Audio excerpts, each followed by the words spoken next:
Pre-roll sales during the pandemic went up about 50%, incredibly popular in places like here in Washington State, where I'm at. Not so much yet in Arizona, where it's a little bit more conservative, but nonetheless widely popular because of the convenience factor and price and convenience.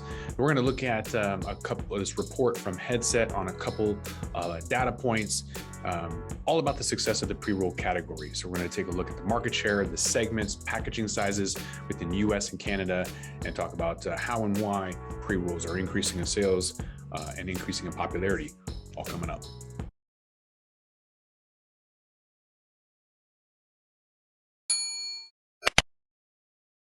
Welcome back to the Talking Hedge. I'm Josh Kincaid, capital markets analyst and host of your Cannabis Business Podcast. First off, taking a look at pre-roll market share history over time, comparing the US and Canadian markets. So pre-roll market share in the US stayed between 7 and 11% over the last 3 years, reaching a new high in August of 2021 at almost 11%. The pre-roll market share in Canada is a lot higher than the US. So that was on average around 18.5%, while in the US average was about 9.5%. So COVID kind of affected the pre-roll market share in both countries. I know myself at the very beginning, I was worried about combustion, and then that kind of faded off fairly quickly. So a lot of people didn't burn or combust during that time. So between March and May, market share in the US decreased 7.5%, the lowest since 2018. Both countries kind of experienced a steady market share growth so far in 2021.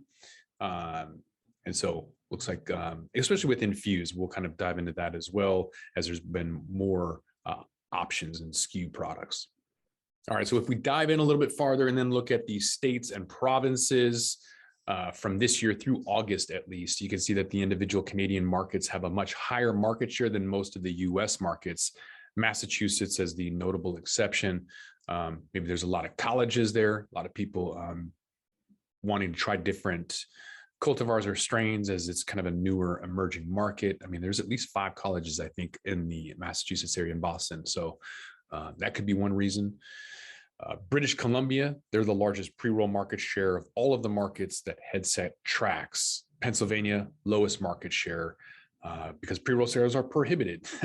Maryland, Colorado, Illinois, and Arizona all have pre-roll market shares around 7%.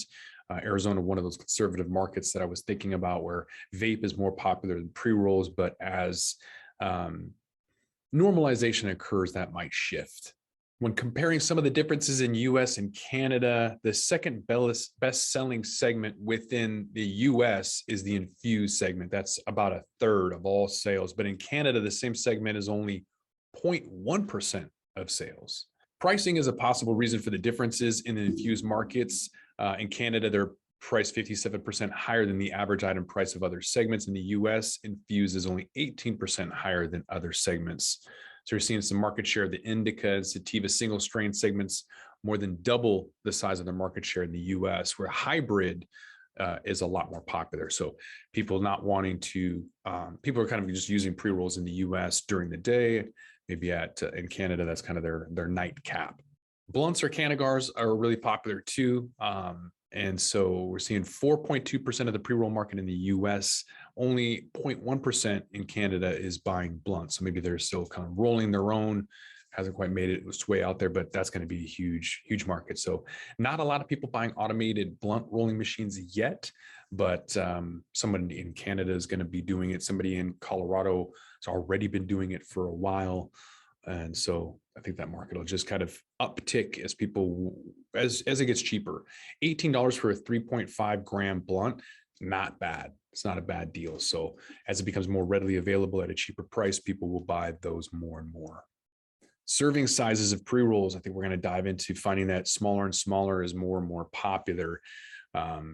Number of serving sizes, or the count of pre-rolls in one package, is different between the US and Canada. The single serve is 60% of US markets. They only make up 11% of sales in Canada. 34% of US sales are single package pre-rolls for Infuse. Not as popular in Canada. So majority of Canadian pre-rolls, they're 3 servings that makes up the most sales. It's a hybrid single strain We are seeing more people in the US having packs, whether it's a mason jar or a pack of joints, either 3 or 10 or whatever the amount is. But in Canada, it's taken off a lot faster. So it's actually almost a third of the entire market up there, having a 10 plus serving size of pre-rolls. It's only 9% of the US market share. So maybe eventually people will end up buying more, especially with delivery. Maybe delivery, they'll have minimums, a minimum purchase order that you have to do. And so they'll just increase the number that they have to buy in order to meet that minimum. California, $65, I think, for a minimum delivery, but it's also over 50% of all sales. So a ton of people aren't even walking into the stores. They're not interacting with bud tenders. They're not seeing the end caps or any of that. So really about convenience. I know a lot of people have shifted their way since the pandemic and buying more stuff online. Washington State, that's not an option. There are certain states that don't have delivery yet.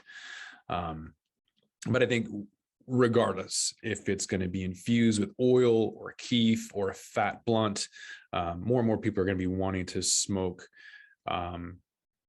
pre-rolls, whether that's an easy way to try a different cultivar or just a grab and go, so you don't have a ritual of lighting a bowl or packing a dab rig. You don't have to buy any of that stuff. You just need a lighter. That's it. So it's incredibly accessible.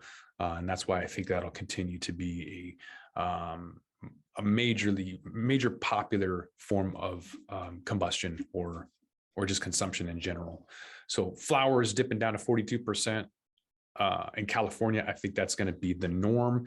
And then almost 2/3 of everyone else is going to be consuming a different format other than flower, and pre-rolls will be one of those. Edibles will be wildly popular with beverages as soon as beverages can go nationwide.